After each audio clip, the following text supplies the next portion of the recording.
Bonjour à tous, bienvenue à l'atelier Énéagramme, le profil 1 qui se pense 4, c'est ce que l'on va voir spontanément maintenant, que vous soyez 1, 4 ou d'un autre profil, d'une certaine manière, ça nous concerne tous. Pourquoi? Parce que lorsque l'on a découvert l'énéagramme, ne serait-ce qu'au début, eh bien, on s'est cru peut-être d'un profil et plus on l'a étudié, plus on a étudié l'énéagramme et plus on s'est rendu compte qu'en réalité, on était d'un autre profil. Qu'est-ce qui peut bien faire croire à un 1 qu'en réalité, il n'est pas 4? Parce qu'il y a finalement deux cas de figure que l'on pourrait donner assez simplement.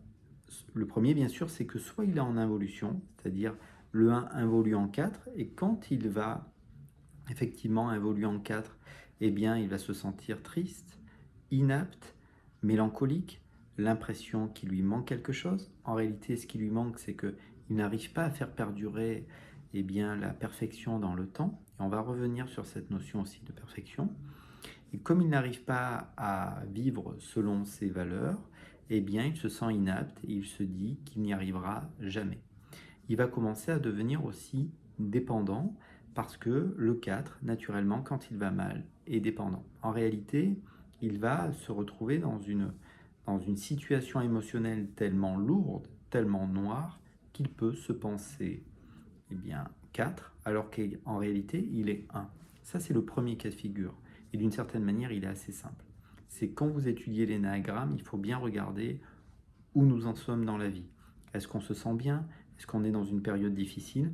À ce titre-là, il ne faut pas confondre ce qu'on pourrait appeler une involution lourde ou très lourde avec une involution qui serait passagère, qui durerait quelques heures, quelques jours, et qui correspondrait peut-être à des périodes délicates que nous pouvons tous vivre, bien sûr. Donc c'est important de se positionner finalement.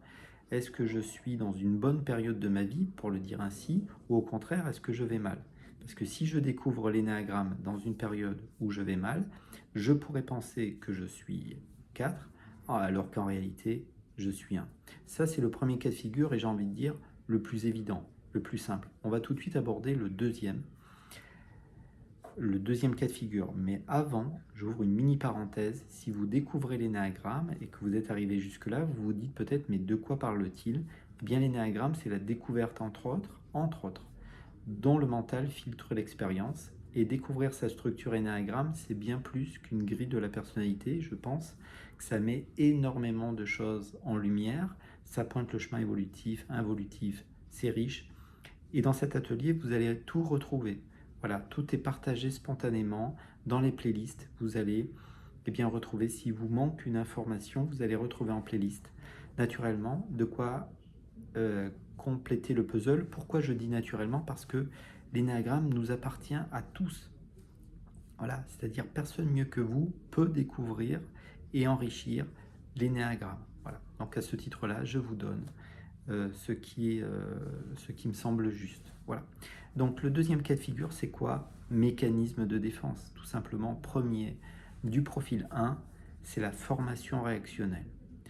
Et en fait, on pourrait voir que cette formation réactionnelle peut nous amener à penser que l'on est 4. Alors, un mécanisme de défense, si on exprime simplement, c'est que eh bien, on se défend. Le mental, en réalité, se défend de certaines situations, se défend d'émotions, se défend de quelque chose qui le dépasse, et à ce titre-là, il va eh bien, adopter une stratégie mentale, plus ou moins inconsciente. À ce titre-là, vous avez des mécanismes de défense qui sont très connus, comme le déni, et puis d'autres qui le sont beaucoup moins, et notamment aujourd'hui, on va parler de la formation réactionnelle. Alors, le 1, c'est le perfectionniste, c'est le réformateur. Et à ce titre-là, parfois aussi, quand on découvre trop rapidement l'énéagramme, eh bien, ou alors de manière trop vulgarisée, eh bien, assez rapidement, on pourrait se dire qu'on n'est pas 1. Parce que on croit que le perfectionniste, c'est quelqu'un qui est un fou de ménage. Mais ce n'est pas vrai.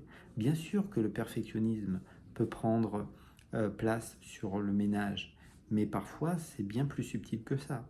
Parfois ça prend d'autres formes. Parfois c'est dans les relations. Parfois ça se situe plus au travail. Et donc parfois certains profils 1 passent à côté justement de l'énéagramme, en tout cas de la découverte de leur profil, parce que le ménage, c'est pas leur truc. Et leur perfectionnisme, c'est-à-dire l'envie de s'améliorer, eh bien, est reliée à d'autres choses, à d'autres aspects. Donc la formation réactionnelle, c'est quoi? La formation réactionnelle, c'est que on va avoir une attitude, on pourrait dire aussi des croyances, développer presque une croyance qui va à l'encontre de nos valeurs premières, profondes. Le 1, il a une particularité, c'est que dans son entourage, c'est souvent un parent, c'est souvent c'est soit papa, soit maman, mais parfois c'est un membre de ma famille, j'ai un être dans ma famille qui est perfectionniste. Et ce parent, peut-être qu'il me faisait un petit peu peur, mais lentement, j'ai commencé à l'admirer. Parce qu'effectivement, l'enfant n'est pas à l'aise avec un parent qui lui fait des reproches ou qui lui fait comprendre qu'il faudrait qu'il fasse différemment. On n'est jamais à l'aise, enfant, avec ça. Mais plus il va grandir, plus le 1 va s'identifier à un parent. Inconsciemment, il va se dire que ce parent, c'est la perfection. Et donc, parce qu'il veut plaire à ce parent, il va commencer à faire beaucoup de choses, à avoir les mêmes valeurs que lui. La formation réactionnelle, c'est qu'à un moment donné, il va faire l'inverse de ce parent. Parce que oui, mes valeurs premières, c'est suivre le perfectionnisme de mon parent, de mon père, par exemple, ou de ma mère, mais ça me fait souffrir. Si on prend un exemple, par exemple. Un exemple qui peut vraiment nous amener à penser qu'on est 4 alors qu'on est 1. Le 4 involue en 2. C'est-à-dire le 4 va devenir dépendant. Il va dépendre des autres, notamment pour des choses terre à terre. Il a beaucoup de mal avec les documents, avec tout ça. Et ça, si vous voulez, vous retrouvez cette information. Alors déjà dans mes vidéos, mais dans la littérature, l'énéagramme d'une manière générale. La maman d'Erika, qui est perfectionniste, et Erika est perfectionniste aussi, elle est 1, lui dit, tu sais, dès que tu reçois un document administratif, il faut s'en occuper en priorité. Il ne faut pas laisser traîner les papiers. Il faut vraiment s'en occuper. Après, tu te sentiras mieux. Donc, sa croyance profonde, sa valeur première, c'est tout ce qui est document administratif, il faut s'en occuper. Mes formations réactionnelles, je vais faire l'inverse.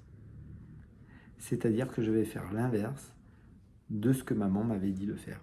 Parce que maman représente le perfectionnisme dans mon esprit, c'est-à-dire la perfection.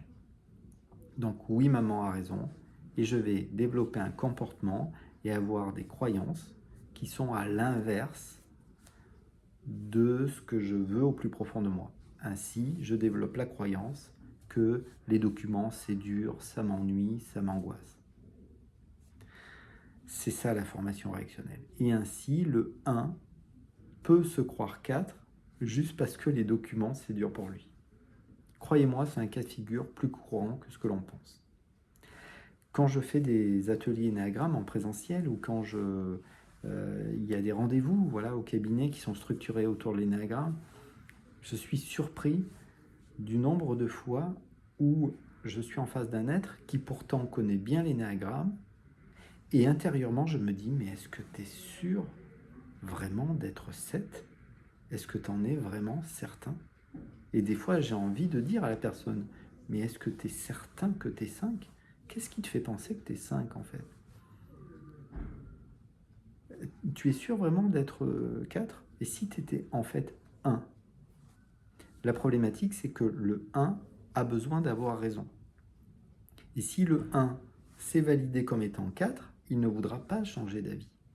Parce qu'il ne veut pas être pris en faute, il ne veut pas être corrompu, il veut avoir raison. Il y a l'ego qu'il y a derrière, bien sûr. Donc, c'est toujours un moment délicat où finalement on s'est rendu compte qu'on a fait fausse route. Et à ce titre-là, on fera d'autres vidéos où on a fait une fausse route, grave ou importante. Enfin, grave, rien n'est grave. On prend le temps de découvrir l'énéagramme. Mais il y a tellement de subtilités dans l'énéagramme qui peuvent nous amener à une erreur. Alors bien sûr, il y a des 4 qui pensent être 4 et qui sont réellement 4. Voilà. Je sais que certains vont regarder cette vidéo et vont se dire « Mais non Aurélien, c'est pas vrai, moi je suis 4, qu'est-ce que tu me dis ?» Je ne suis pas en train de dire aux 4 qui regardent ces vidéos qu'ils sont 1. C'est juste que c'est important de se positionner en fait. Alors, le 1 veut avoir raison, c'est pas le cas du 4. Le mécanisme premier on va dire du 4, c'est la sublimation. C'est-à-dire lui, il rêve, à quelque part quand il s'intéresse à des choses, c'est par passion. En fait, le 1 n'est pas forcément un être passionné. Le 1 est un être qui veut s'améliorer. D'une certaine manière, le 4 aussi veut s'améliorer, puisque c'est son chemin d'évolution qui commence en point 1. Mais l'un, réellement, court derrière le fait de s'améliorer. Qu'est-ce qui peut nous mettre en erreur aussi? Le 4 a une aile en 5, donc naturellement, il passe beaucoup de temps à penser. Le 1, son chemin d'évolution, c'est le point 7. Donc, il a tendance, à un moment donné, à s'intéresser à d'autres points de vue, à d'autres choses. Rappelons qu'il a une aile en 9 quand même. Donc, naturellement, on pourrait les confondre à ce niveau-là aussi. C'est-à-dire, le profil 1 va lire un descriptif, regarder quelques vidéos, il va se dire, mais oui, moi aussi, je passe beaucoup de temps à lire des choses, mais c'est pas pour les mêmes raisons que pour le 4. Il n'y a pas de bon et de mauvais profil. Ça n'a aucune importance d'être 1 ou 4. D'une certaine manière, c'est un point de départ vers notre attention première, la compulsion énéagramme, tendance passionnelle. C'est vraiment une invitation à s'observer. Mais qu'est-ce que je veux réellement, en fait? Qu'est-ce que je recherche vraiment dans la vie? Il y a tellement de choses qui peuvent nous mettre en erreur.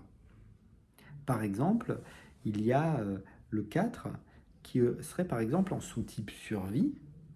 Voilà, donc en sous-type survie, c'est-à-dire que ce qui est important pour lui, c'est justement les choses terre à terre, la maison, etc., l'argent, c'est des choses comme ça, qui pourrait presque se penser, alors qu'il confond son sous-type avec, eh bien, simplement son évolution, quoi, c'est-à-dire son chemin d'évolution. Quelle est l'émotion première que je vis? Parce que la problématique aussi, on va finir la vidéo là-dessus, c'est que la problématique majeure du profil 1, c'est qu'il ne veut pas reconnaître sa colère. Il ne veut pas se mettre en colère. C'est presque ça. La formation réactionnelle peut être là derrière aussi. C'est-à-dire il va commencer à développer un comportement qui est à l'inverse de ce qu'il ressent. C'est vraiment une cocotte minute. Le 1 est vraiment une cocotte minute parce qu'il ne laisse pas ressortir cette colère. Donc c'est important ça aussi. Est-ce que je ressens d'abord de la colère? Parce que le 4 n'est pas en colère. Il peut se mettre en colère comme tous les autres, mais il ne ressent pas la colère. Il ressent un grand manque. Est-ce que le 1 ressent du manque? Eh bien, il va en ressentir quand il est en involution. Donc, est-ce que je suis 1 ou 4? C'est une bonne question. Et ça, si vous voulez, personne ne peut y répondre à part vous. C'est très dur quand vous avez un praticien énéagramme ou autre qui commence à aiguiller les autres. Est-ce que tu es sûr que tu ne serais pas 4 des fois plutôt? Il y a tellement de choses qui peuvent nous mettre bien sur une fausse piste. Voilà. Donc ici s'arrête ce moment de partage très, très spontané. J'espère que c'était assez clair. Un petit pouce, vous abonner et puis vous pouvez faire vivre cette chaîne bien sûr aussi si vous le souhaitez.